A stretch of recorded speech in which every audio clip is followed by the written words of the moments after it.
Here at 4 with a bed bug nightmare. Makes you itchy just thinking about it. A woman's new apartment allegedly infested with the parasitic insects, leaving her left with very few options. News 4's Lili Zhang talked to the tenant. She's live now from that complex with more on the awful situation. Lili? Well, Lance, Jolene, I think we can all attest that moving in itself is a pretty big task, but this woman says that she's moving back out just after a few days. Take a look behind us. That's her old house, and earlier today you could see a bunch of her belongings right on the street, and she says she's gotten the runaround.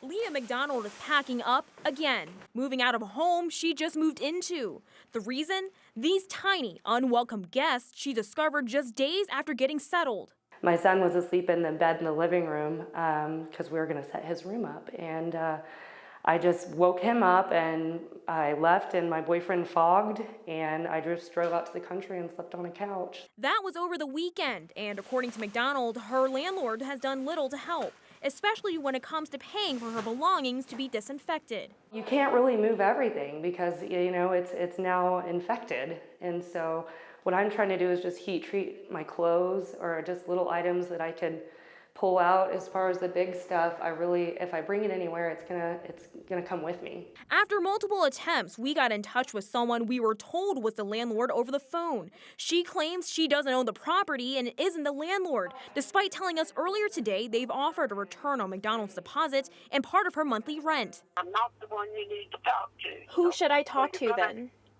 You're gonna have to call back. Who should I call to get an answer then?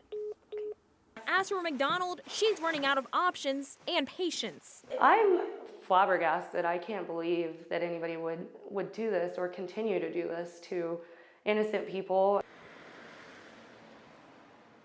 Now, that woman we spoke to on the phone says the house will be inspected before it's rented out, again claiming that she's not actually the landlord.